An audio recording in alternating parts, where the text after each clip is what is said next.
జనవరి మాసమంతా ప్రభు మనల్ని కాపాడి ఫిబ్రవరి మాసంలోనికి దేవుడు మనల్ని నడిపించి ఉన్నారు. నడిపించినటువంటి దేవునికి, పోషించినటువంటి దేవునికి, అలాగే సంరక్షించి భద్రపరిచినటువంటి దేవునికి ఒకసారి గట్టిగా స్తోత్రం చెప్పండి. స్తోత్రం, స్తోత్రం, స్తోత్రం, స్తోత్రం, స్తోత్రం, స్తోత్రం, స్తోత్రం. ఆమేన్. ఒక చిన్న మాటని నేను మీకు జ్ఞాపకం చేస్తాను.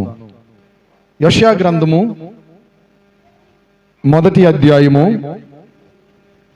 2వ వచనాన్ని ఒకరు చదవండి. యెషయా గ్రంథము 1వ అధ్యాయము 2వ వచనము. యెహోవా మాటలాడుచున్నాడు, ఆకాశమా ఆలకించుము, భూమి చెవియొగ్గుము. నేను పిల్లలను పెంచి గొప్పవారినిగా చేసి తిని. చాలు. దయచేసి అందరూ కూడా మీ తలలు పైకెత్తి నా వైపు చూడండి. మనం చదువుకున్నటువంటి ఈ లేఖన భాగం చాలా అమూల్యమైనటువంటి లేఖన భాగము. స్వయంగా దేవుడే ఈ మాట చెబుతున్నారు. ఆయన ఏమంటున్నారయ్యా అంటే, నేను నా పిల్లలను పెంచాను, వారిని గొప్పవారినిగా చేశాను. స్తోత్రం చెప్పండి.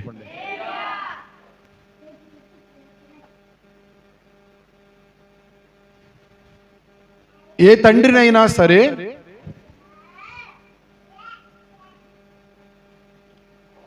నీ బిడ్డల గురించినటువంటి ఆలోచన ఏమిటి అని అడిగితే, ఆ తల్లే కానివ్వండి లేదా ఆ తండ్రే కానివ్వండి, ఏమంటారయ్యా అంటే, మా పిల్లలు గొప్పవాళ్ళు కావాలండి అని చెబుతూ ఉంటారు. మా పిల్లలు గొప్పవాళ్ళు కావాలి.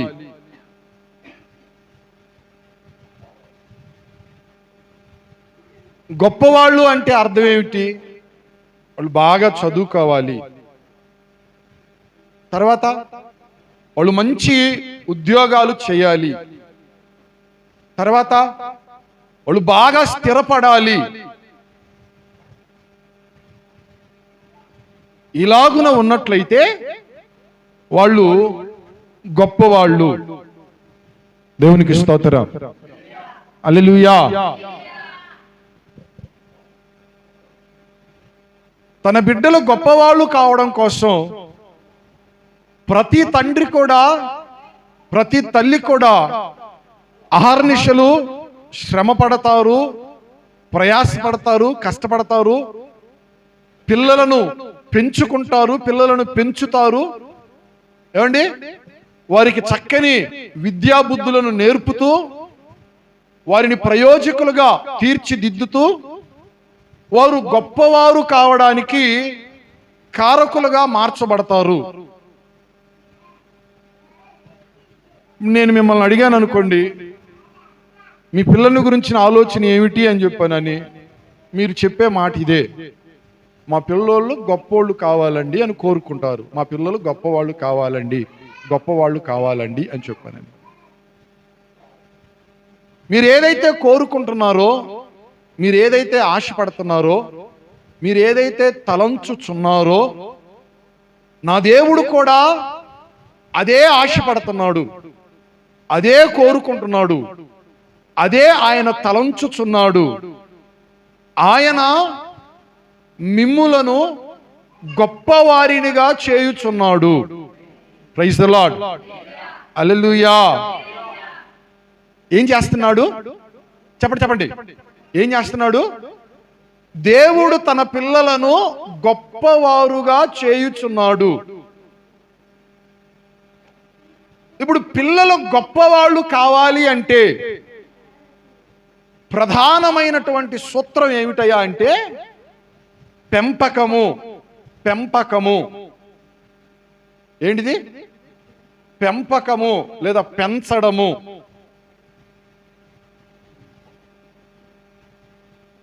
ఆ తండ్రి పెంచే లేదా ఆ తల్లి పెంచేటువంటి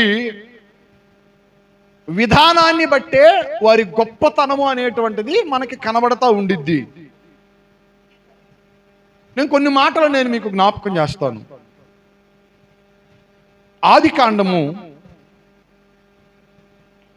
24వ అధ్యాయము 35వ వచనం చదవండి.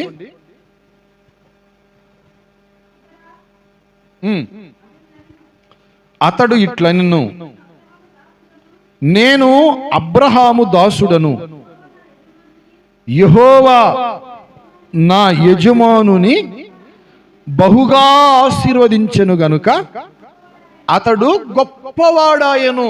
చాలు. అబ్రహామును గురించి తన పనివాడైనటువంటి ఎలియాజరు చెబుతున్నాడు. మా యజమానుడు ఉన్నాడయ్యా, దేవుడు ఆయనను ఆశీర్వదించారు, అందుకే ఆయనేమో గొప్పవాడయ్యాడు అని చెప్పి. ఇప్పుడు అబ్రహాము గొప్పవాడు కావడానికి అబ్రహామును పెంచినది ఎవరయ్యా అంటే తండ్రి. ఏ తండ్రి? ఏ తండ్రి? ఏమండి? పరమ తండ్రి. మనకి తెలుసు కదా, అబ్రహామును దేవుడు పిలిచాడు, నేను చూపించేటువంటి స్థలానికి వెళ్ళు అన్నాడు, విడిచిపెట్టవలసిన వాటిని విడిచిపెట్టు అని చెప్పాను అన్నాడు. ఇప్పుడు అబ్రాము కూడా ఏం చేశాడయ్యా అంటే దేవుడు ఏదైతే చెప్పాడో దాని ప్రకారము జరిగించాడు. ఆయన పెంపకానికి ఏమండి అబ్రహాము లోబడ్డాడు. ఆయన పెంచడానికి అబ్రహాము విధేయతను కనబరిచాడు. ఎప్పుడైతే అబ్రహాము దేవుని పెంపకములో పెరిగాడో ఏమండి ఇప్పుడు అతడు ఏమయ్యాడయ్యా అంటే గొప్పవాడుగా మార్చబడ్డాడు. గొప్పవాడుగా మార్చబడ్డాడు. దేవునికి స్తోత్రం కలుగును గాక. హల్లెలూయా.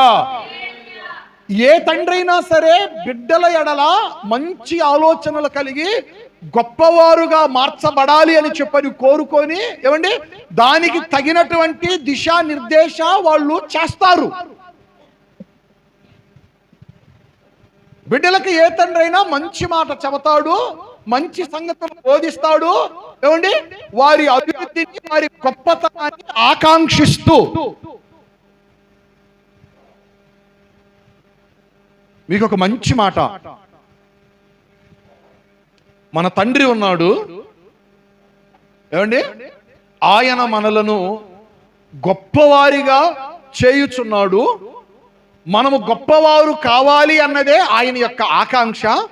ఏమండి ఆయన పెంపకంలో, ఆయన పెంపకానికి ఏమండి ఆయన పెంచేటువంటి విధానానికి మనము విధేయత కనబరిచినట్లయితే, నా దేవుని పిల్లరా, నా దేవుడు మిమ్ములను చేయి విడిచిపెట్టేవాడు కాడు, మిమ్ములను గొప్పవారుగా ఆయన మార్చుచున్నారు. దేవునికి స్తోత్రం. హల్లెలూయా.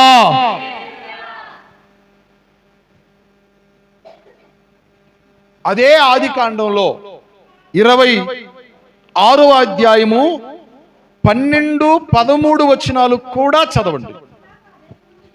ఇస్సాకు ఆ దేశమందున్న వాడై విత్తనము వేసి ఆ సంవత్సరము 100 ఫలము పొందాడు. యెహోవా అతనిని ఆశీర్వదించెను గనుక ఆ మనుష్యుడు గొప్పవాడాయను. ఇస్సాకును గురించి రాయబడుతున్న మాట ఏమిటయా అంటే, ఆ దేశంలో ఉండి ఇస్సాకు విత్తనము వేశాడు. ఆయన గారట గొప్పవాడుగా మార్చబడ్డాడు. ఏం వేశాడు? చెప్పండి. విత్తనము వేశాడు. ఇప్పుడు అతనేమైపోయాడు? గొప్పవాడయ్యాడు. నువ్వు గొప్పవాడివి కావాలి అని అంటే, నా ప్రియ సహోదరి, నా ప్రియ సహోదరుడా, నీవు విత్తనము వేయాలి. ఈ మాట మీకు అర్థం కావాలి. ఏమండి మీరు గొప్పవారు కావాలి అంటే మీలో ఏమి వేయబడాలయా అంటే విత్తనము వేయబడాలి. విత్తనము అంటే అర్థం ఏమిటి? విత్తనము కొన్ని ఆధ్యాత్మిక అనుభవాలకు పోల్చబడింది. నెంబర్ 1, మొదటగా విత్తనము అంటే దేవుని యొక్క వాక్యము. లూకాసు సువార్త చదవండి, 8వ అధ్యాయము 11వ వచనము. లూకాసు సువార్త 8వ అధ్యాయము 11వ వచనము. విత్తనము ఏంటిదంట? దేవుని వాక్యము. వాక్యము. ఒక వ్యక్తి ఎప్పుడు గొప్పవారుగా మార్చబడతారయ్యా అంటే వాక్యము అనేటువంటి విత్తనము నాటబడుచున్నప్పుడు. ఈ మాటలు జాగ్రత్తగా వినాలని నేను కోరుకుంటున్నాను. దేవుని వాక్యము అనేటువంటి విత్తనము ఏం చేయబడాలయ్యా అంటే నాటబడుచున్నప్పుడు. నేను ఊసిపోక నేను ఏది అడగను. నేను అప్పుడప్పుడు అడుగుతాను, పోయిన వారం మీకేమన్నా వాక్యం జ్ఞాపకం ఉందా అని చెప్పని.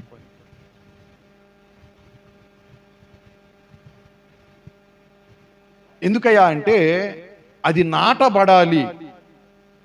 అది నాటబడినది అని ఎప్పుడు తేటపరచబడిద్దయా అంటే ఏమండి, దానిని మీరు ఆ ఫలములు మీరు అనుభవిస్తున్నప్పుడు.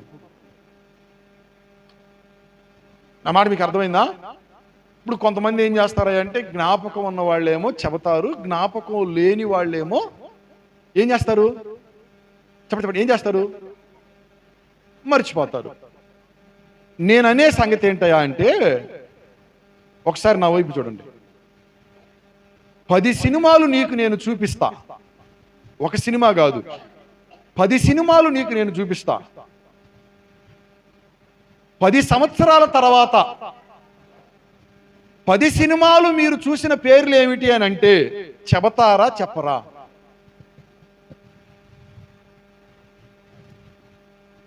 నా మాట మీకు అర్థమవుతుందా? 10 సినిమాలు మీకు చూపించి 10 సంవత్సరాల తర్వాత ఫలానా రోజున 10 సినిమాలు మీరు చూశారు కదా, ఏ సినిమాలు మీకు గుర్తున్నాయా అని అంటే చెబుతారా చెప్పరా?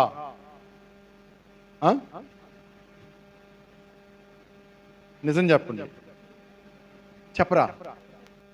చెబుతారు. చెబుతారు. ఏమండి, హీరో ఎవరో చెబుతారు, హీరోయిన్ ఎవరో చెబుతారు, స్టోరీ ఏమిటో. ఇప్పుడు మీరు రక్షించబడి ఎంతకాలం అయింది?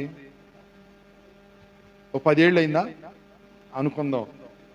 ఇప్పుడు చూడర్లేండి, 10 ఏళ్ల క్రితం ఏదో చూసి ఉంటారుగా. దాని స్టోరీ ఏందని అడిగితే చెప్పరా? చెబుతారు, గుర్తున్న కాడికి చెబుతారు. అర్థమైందా?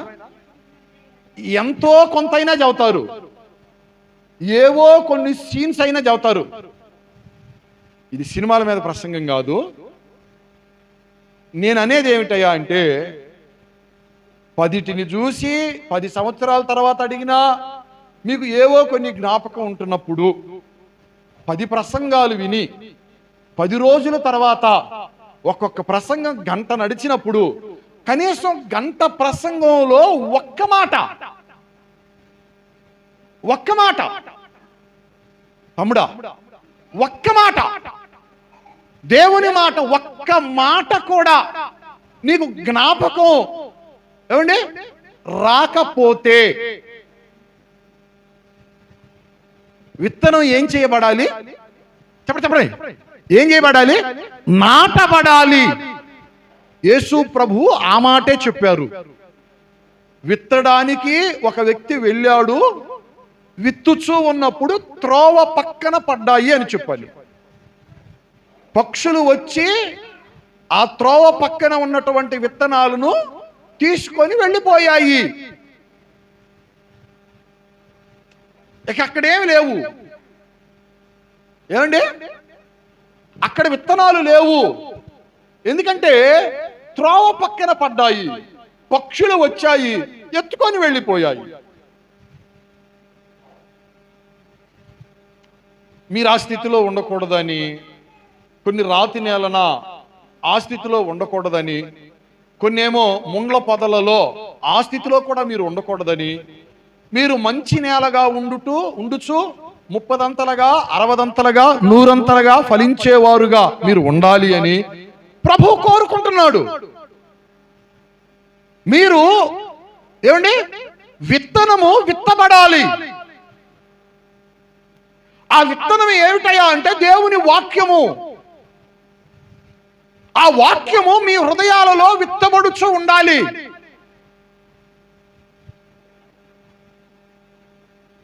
నేను పలుసార్లు జ్ఞాపకం చేసి మళ్ళీ జ్ఞాపకం చేస్తూ ఉంటాను. నేను 6వ తరగతి చదివేటప్పుడు మా మాస్టర్ గారు నన్ను కొట్టారు. ఈడ పాఠాలు జరుగుతూ ఉంటుంటే ఒక కుర్రవాడు నేనేం చేస్తున్నాం అయ్యా అంటే, నీ కాలు మీద నా కాలు, నా కాలు మీద నీ కాలు, నీ కాలు మీద నా కాలు, నా కాలు మీద నీ కాలు అని ఒకళ్ళకొకళ్ళం కాలు మీద కాలు మార్చుకుంటా ఉన్నాం. ఈడేం జరుగుతుంది? ఈడ మాస్టర్ పాఠాలు చదువుతుంటే మేమేం చేసినామయ్యా అంటే, కాలు మీద కాలు, నీ కాలు మీద నేనేస్తా, వాడేమో నీ కాలు మీద నేనేస్తా అని చెప్పి. పోయింది దేనికి? కాళ్ళ మీద కాళ్ళు వేసుకోవటానికి. దేనికి పోయాం? చదువుకోవడానికి వెళ్ళాం అండి. వెళ్ళింది చదువుకోవడానికి. మరి శుభ్రంగా పాఠాలు చదువుతున్న తినకుండా కాళ్ళ మీద కాళ్ళు వేస్తూ ఉంటుంటే కొట్టరా చెప్పి మనకేమర్థం అవుతాయి? ప్రియులరా, వాక్యము ఒక విత్తనం. అది మీరు విత్తుకుంటున్నట్లయితే, అది మీ హృదయాలలో విత్తబడుచు ఉన్నట్లయితే మీరు ఖచ్చితంగా గొప్పవారు అవుతారు. స్తోత్రం చెప్పండి. హల్లెలూయా. నేను మరొక్క మాటను కూడా నేను జ్ఞాపకం చేస్తాను. కీర్తనల గ్రంథము 126వ కీర్తన 6వ వచనము. కీర్తనల గ్రంథము 126వ కీర్తన 6వ వచనము.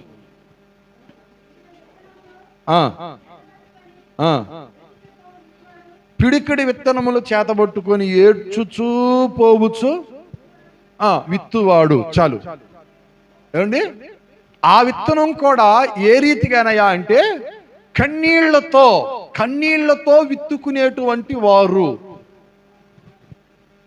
ఏ రీతిగా చెప్పలా? ఏ రీతిగా? కన్నీళ్లతో విత్తుకునేటువంటి వారు.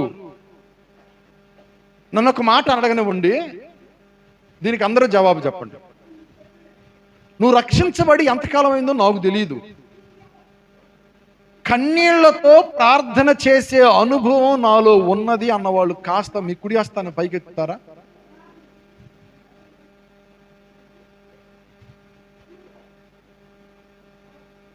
కన్నీళ్లతో ప్రార్థన చేసుకునే అనుభవం నాకున్నది అంటే, నువ్వు ప్రార్థన చేసే ప్రతిసారి కూడా కన్నీళ్లు గార్చమని కాదు. నీ ప్రార్థనలలో ఏదో ఒక దినాన కన్నీటితో కూడా నువ్వు ప్రార్థన అనుభవం కలిగి ఉండాలి. నా మాట మీకు అర్థమవుతుందా ఏమండి? నీ ప్రార్థన అనుభవాలలో ఏదో ఒక దినాన ఏమండి, ఒక నెలలో ఎన్నో ప్రార్థనలు మీరు చేస్తారండి. ఆ ప్రార్థనలలో ఏదో ఒక ప్రార్థన ఏదో ఒక దినాన కన్నీటితో ఏమండి, నీ పరుపు, కన్నీటితో నీ చాప, కన్నీటితో నీవు కూర్చున్నటువంటి స్థలము తడపబడకుండా ఏమండి, ఆ అనుభవాన్ని మీరు కలిగి ఉండాలి. మీరు కన్నీరు రాల్చినట్లయితే నా దేవుని వాక్యం సెలవిస్తుంది, ఈ మాట మీ గుండెలలో మీరు రాసుకోండి. ఐ రిమెంబర్ ఏమండి, గొప్ప గొప్ప కార్యాలు దేవుని దగ్గర నుంచి నువ్వు పొందుకోవాలి అని నువ్వు కోరుకుంటే, నా దేవుని ఎదుట నీవు కన్నీళ్లు కార్చు. నీ ప్రతి కన్నీటిని కూడా ఆయన నాట్యముగా మారుస్తారు. గట్టిగా చెప్పు హల్లెలూయా.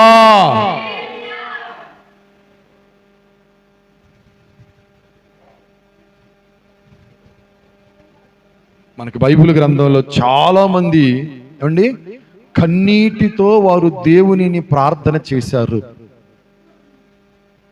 ఈ అనుభవాన్ని మీరు స్వతంత్రించుకోవాలి ఏమండి. అందుకే ఇర్మియా గ్రంథంలో అంటాడు, రోదన చేసేటువంటి స్త్రీలు ఉన్నారు, అంగలార్చేటువంటి విద్య ఎరిగిన వారు ఉన్నారు. ఏ విద్య? ఏ విద్య? చెప్పండి. అంగలార్పు విద్య. ఏమండి? ఏ విద్య?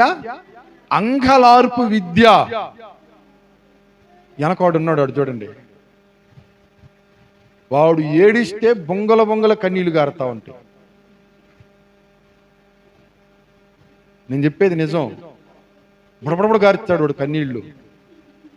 వాడికి ఏదన్నా కావాలి అంటే గీ గీ గీ గీ గీ అన్నంతసేపు వాడికి ఒకవేళ దక్కకపోతే వాడు వెంటనే కన్నీళ్లు గారుస్తాడు. దానిని చూసి అయ్యో బిడ్డ పాపం కన్నీళ్ళు వచ్చే విధంగా వీడికేం బాధ కలిగింది, వీడికేం కావాలని చెప్పానని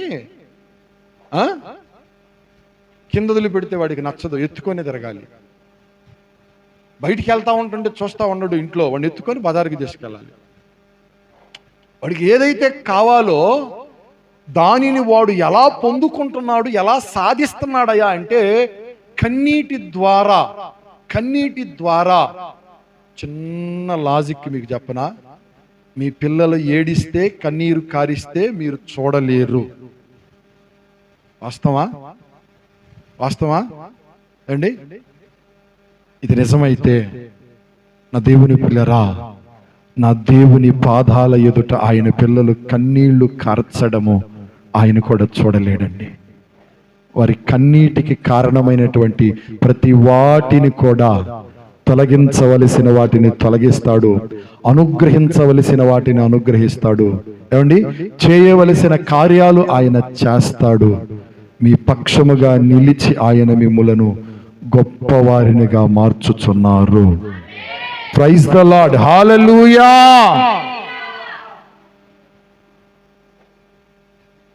విత్తనాలు విత్తబడాలి, కన్నీటితో విత్తుకోవడం నేర్చుకోవాలి. మరొక అనుభవాన్ని నేను మీకు జ్ఞాపకం చేస్తాను. చదవండి ఆ మాటలు. నిర్గమకాండము 11వ అధ్యాయం 3వ వచనం. యెహోవా ప్రజల ఎదుట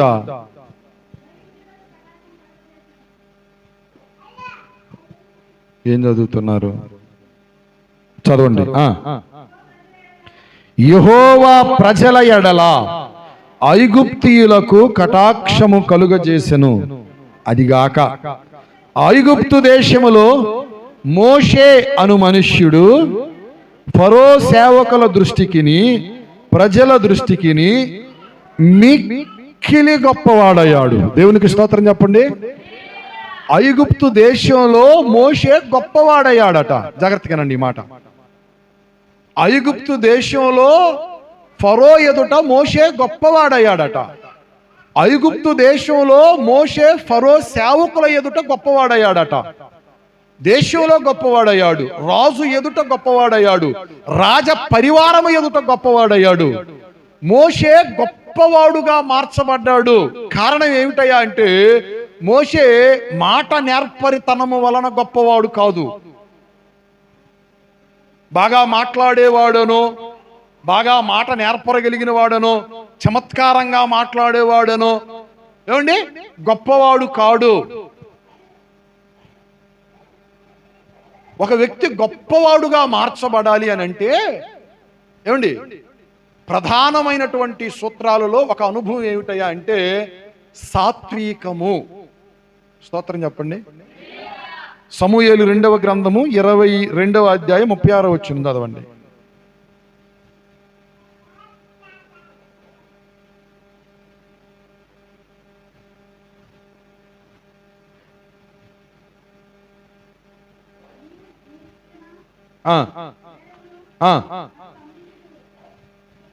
స్పష్టంగా మరలా చదవండి. నీవు నీ రక్షణ కేడెమును నాకు అందించుదువు, నీ సాత్వికము అది. ప్రైజ్ ద లార్డ్ చెప్పండి. హల్లెలూయా. ఒక వ్యక్తి ఎప్పుడు గొప్పవాడుగా మార్చబడతాడయా అంటే సాత్వికము వలన. ఏమండి? దేవుని సాత్వికము మానవులను గొప్ప చేయుచున్నది. మోషే గురించి రాయబడినటువంటి మాట ఏమిటయా అంటే, మోషే భూమి మీద ఉన్నటువంటి వారిలో మిక్కిలి చెప్పండి మిక్కిలి సాత్వికుడు. ఒక మనిషి లేచి రండి, ఎవరో ఒకరు త్వరగా రండి.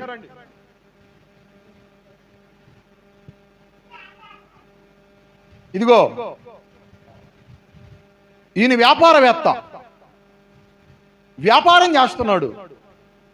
ఈయనకు కోపం ఎక్కువ, ఆవేశం ఎక్కువ, తొందరపాటుతనం ఎక్కువ, దుడుకు, ఏమండి గర్వముగా మాట్లాడతాడు. ఇతడు గొప్పోడు అవుతాడా? మీరు చెప్పాలి. గొప్పోడు అవుతాడా? చెప్పండి. ఏం చందులాల్ గొప్పోడు అవుతాడా? కాడు. ఎందుకని? కోపం, గర్వం, ఆవేశం, తొందరపాటు, దుడుకు ఇవి ఏవి కూడా గొప్పవారిని కానివ్వదు. ఇదే వ్యాపారవేత్త మృదువైనటువంటి స్వభావం, శాంత గుణము, ఏమండి సాత్వికంతో నడుస్తున్నాడు. గొప్పడు అవుతాడా? నా మాట మీకు అర్థమవుతుందా? గొప్పడు అవుతాడా? ఖచ్చితంగా అవుతాడు. ఎందుకని? ఈ వ్యాపారవేత్త దగ్గరికి ఏదైనా వస్తువుకు మీరు వచ్చారు, మీతో దురుసుగా మాట్లాడితే మీరు రెండవసారి వస్తారా? రారు. మీతో ఎలా మాట్లాడాలి?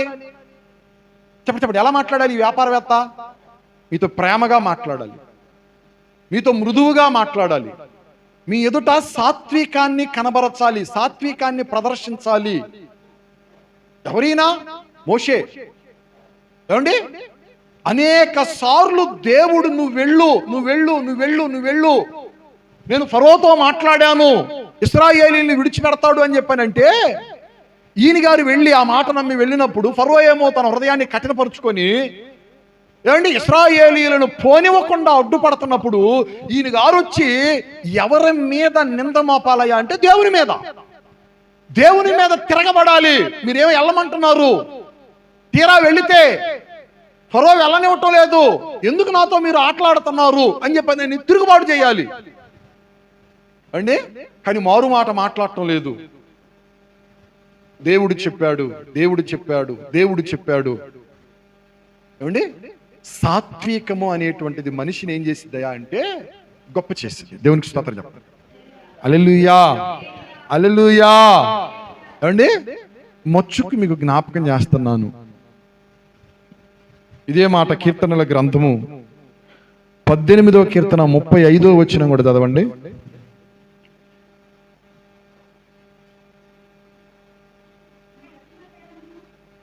నీ రక్షణ కేడెమును నీవు నాకు అందించుచున్నావు, నీ కుడి చెయ్యి నన్ను ఆదుకొనెను, నీ సాత్వికము నన్ను గొప్ప చేశాను. దేవునికి స్తోత్రం. హల్లెలూయా. ఏమండి దేవుని సాత్వికము ఒక మనిషిని ఏం చేసిదయా అంటే గొప్పవారిగా మార్చిద్ది.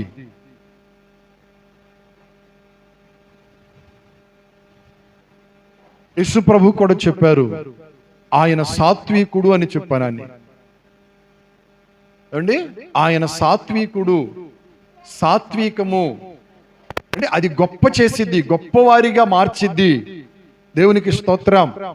హల్లెలూయా.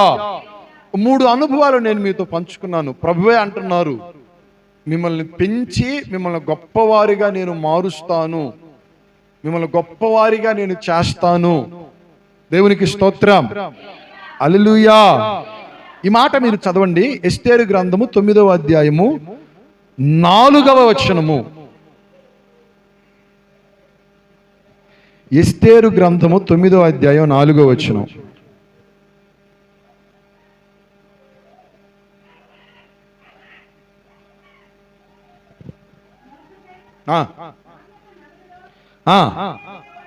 మొర్దెకై అనేటువంటి వ్యక్తి రాజు నగరులో గొప్పవాడుగా ఉంటున్నాడు. దేవునికి స్తోత్రం, హల్లెలూయా. ఎక్కడ గొప్పవాడు? చెప్పాలా? ఎక్కడ గొప్పవాడు? రాజనగరులో. ఏమండి? రాజనగరులో. రాజనగరు అంటే అర్థం ఏమిటయ్యా అంటే దేవుడు నివాసం ఉండేటువంటి స్థలము, దేవుని రాజ్యము, పరలోక రాజ్యము, ఆ నిత్య సియోను, అది ఒక రాజనగరు. ఆ రాజనగరులో ఏమండి ఆయన పిల్లలు గొప్పవారు.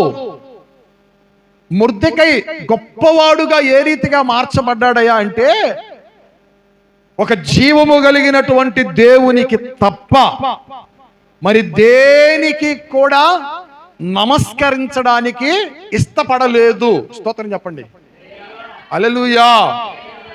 ఏమండి? దేనికట ఒక జీవము కలిగిన దేవునికి తప్ప మరి దేనికి నమస్కరించడానికి ఇష్టపడలేదు మొర్దెకై.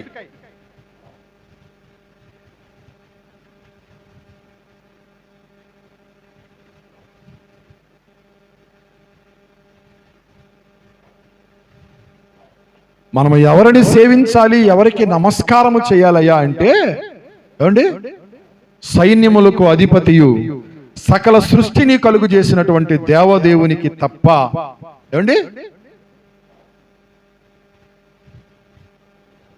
మరి దేనికి కూడా ఏం చేయకూడదు అంటే మీకు ఉదాహరణకి నేను చెబుతున్నాను, మారు విధంగా కాదు. ఒక ఆయన గారు ఉన్నారట అండి, ఆయన కూడా సేవకుడే అని నేను విన్నాను.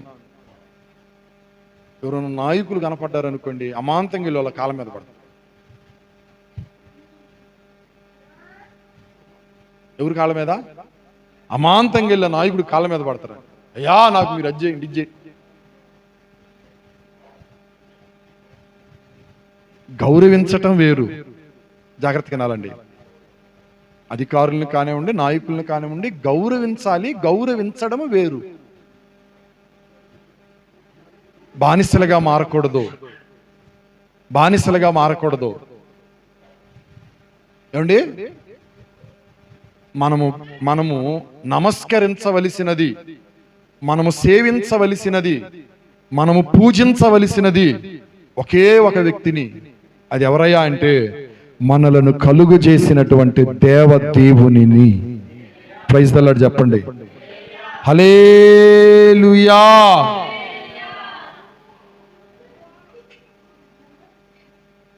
యేసు ప్రభు ఒకసారి అంటాడు, మీరు చెప్పండి, మీరు చెప్పండి. ఒక వ్యక్తి భోజనానికి పిలిచాడు కొంతమందిని. ఆయన గారు అన్నం వండి వాళ్ళకు వడ్డిస్తున్నాడు. ఇప్పుడు ఈ అన్నం వడ్డించేటువంటి ఈయన గొప్పోడా, ఆ కూర్చున్న వాళ్ళు గొప్పోళ్ళా అని అడిగాడు. ఎవరు గొప్పోళ్ళు?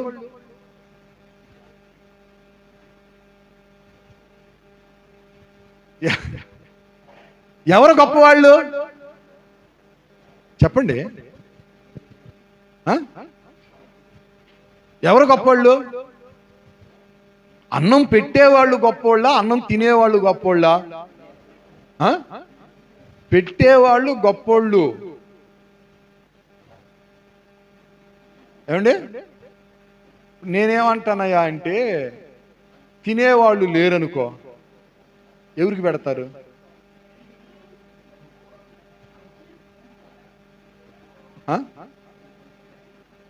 అర్థం కాల. తినేవాళ్ళు లేరనుకో, ఎవరికి పెడతారు? ఏమండి? పానీ ఇప్పుడు ఒకవేళ తినేవాళ్ళు ఉండి పెట్టేవాళ్ళు లేరనుకో, ఎవరు పెడతారు?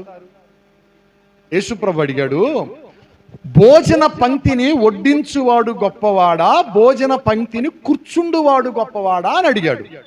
లూకాసు వార్త 22వ అధ్యాయము 27వ వచనము చదవండి. లూకాసు వార్త 22వ అధ్యాయము 27వ వచనము చదవమా. గొప్పవాడు ఎవడు?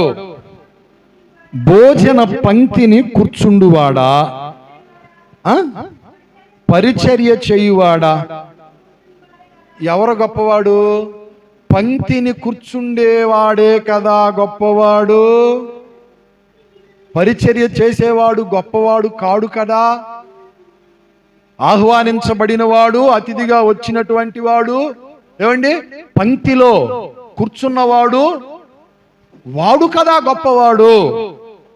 అయితే నేనేమంటానయ్యా అంటే, ఏమండి, పరిచర్య చేసేవాడు గొప్పవాడు. నేనంటున్న మాట కాదు, యేసుప్రభు అంటున్న మాట. మీలో గొప్పవారెవరు గొప్పవారెవరు గొప్పవారెవరు అని అనుకుంటున్నారు. మీలో గొప్పవాళ్ళు ఎవరయ్యా అంటే, పరిచర్య చేయువాడు గొప్పవాడు. జాగ్రత్తగా వినాలండి. పరిచర్య చేసేటువంటి వాడు గొప్పవాడు, పని చేసేవాడు గొప్పవాడు, పరిచర్య జరిగించేవాడు గొప్పవాడు.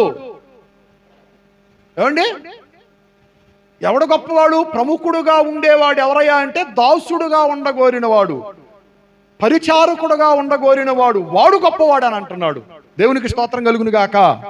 హల్లెలూయా. అందుకే యేసుక్రీస్తు ప్రభు ఈ లోకంలోనికి పరిచర్య చేయించుకొనుటకు రాలేదు, కానీ పరిచర్య చేయుటకు దాసుడిగా ఆయన ఈ లోకంలోనికి వచ్చారు. అందుకే ఆయన గొప్పవాడు. నా మాట మీకు అర్థమవుతుందా? అందుకే ఆయన గొప్పోడు. అందుకే ఆయన పిల్లలుగా ఉన్నటువంటి వారిని కూడా ఆయన ఏమంటున్నారయ్యా అంటే, మీరు గొప్పవారిగా మార్చబడతారు. యెషయా గ్రంథంలో రాయబడింది ఓ మంచి మాట, గొప్పవారితో నేను అతనికి కొల్ల సొమ్మును పంచి పెడతాను అని చెప్పానని. ఏమండి, ప్రభువు చేత పెంచబడుతున్నటువంటి మీరు గొప్పవారు, గొప్పవారు, గొప్పవారు. ఏమండి, దేవుని విత్తనాలు, వాక్యమైన విత్తనాలను మీరు విత్తుకుంటూ ఆ కన్నీటి అనుభవాల ద్వారా మీరు నడిపించబడుతూ ఉన్నట్లయితే, నా దేవుడు మిమ్మల్ని అంచెలంచెలుగా అంచెలంచెలుగా అంచెలంచెలుగా 30దంతలుగా 60దంతలుగా 100ంతలుగా మిమ్మల్ని ఆయన గొప్పవారునుగా చేయునుగాక. హల్లెలూయా. మీరే కానివ్వండి, మీ బిడ్డలే కానివ్వండి, అన్ని రంగాలలో గొప్పవారుగా మార్చబడాలని మీరు కోరుకుంటున్నారు. నా దేవుడు మీ ప్రతి ఆశను కూడా ఆయన నెరవేర్చుచు, ఏమండి, ఆయన పెంపకానికి మీరు సమ్మతించండి. బాగుంది ఈ మాట, మరలా చెప్తున్నాను. ఆయన పెంపకానికి మీరు సమ్మతించండి. ఓ తండ్రి తన బిడ్డలను ఏ రీతిగా అయితే గొప్పవారుగా మార్చుచున్నారో, దేవుడు కూడా మిమ్ములను ఆ రీతిగా గొప్పవారిగా చేస్తారు ప్రతి రంగములో.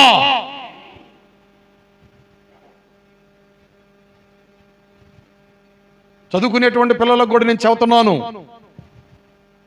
ఏమండి, మీ విద్యారంగంలో మీరు గొప్పవారు కావాలి అని అంటే, ఏమండి, తండ్రి చెప్పినట్లుగా నడవాలి, తండ్రి చెప్పినట్లుగా నడవాలి. జన్మనిచ్చినటువంటి తండ్రి అయినా సరే, ఏమండి, ఆధ్యాత్మిక తండ్రి అయినా సరే, పరమ తండ్రి అయినా సరే, కోరుకునేది ఏమిటయ్యా అంటే మీరు గొప్పవారుగా కావాలి అని. ఒక చిన్న లాజిక్ చెబుతా, చదువుకునే బిడ్డలు గుర్తుపెట్టుకోండి.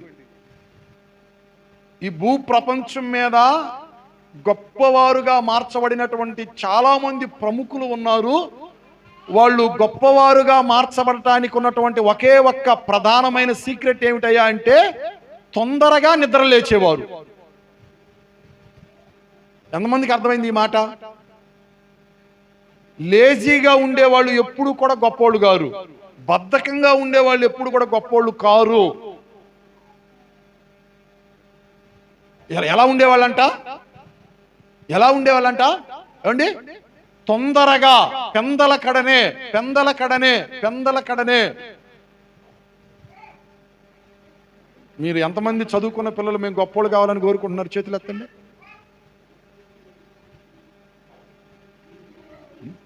ఓయ్ సరిగ్గా కూర్చో. ఇప్పుడు చెప్పు. మీరు గొప్పోళ్ళు కావాలి అంటే ఏం చేయాలా? పెందల కడనే లేవాలా, పెందల కడనే లేవాలా, పెందల కడనే లేవాలా. ఏమండి?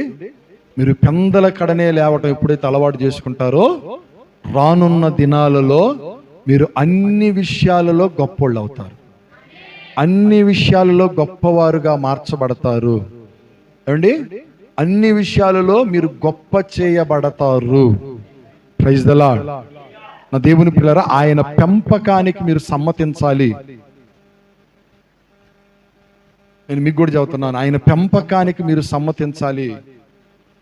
ఏమండి? దేవుని పెంపకానికి మీరు సమ్మతించినట్లయితే ప్రియ తమ్ముడా, ప్రియ చెల్లి, ప్రియ సహోదరుడా, ప్రియ సహోదరి, మీరు గొప్పవారుగా మార్చబడతారు. ఆయన పెంచుతాడా? అవును.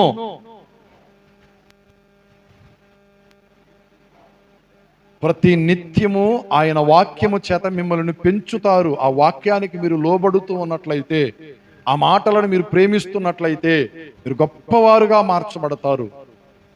నా దేవుడు మిమ్ములను గొప్పవారినిగా చేయునుగాక. ప్రతి అనుభవంలో కూడా మీరు గొప్పవారుగా ఉందురుగాక. కళ్ళు మూసుకొని ప్రార్థన చేయండి, కళ్ళు మూసుకొని ప్రార్థన చేయండి. ప్రియులరా, ప్రభు చెప్తున్నాడు, నేను పిల్లలను పెంచి గొప్పవారినిగా చేసి ఉన్నాను, గొప్పవారినిగా చేయుచున్నాను. చేయండి, ప్రార్థన చేయండి, చేయండి, ప్రార్థన చేయండి. హల్లెలూయా, హల్లెలూయా, హల్లెలూయా.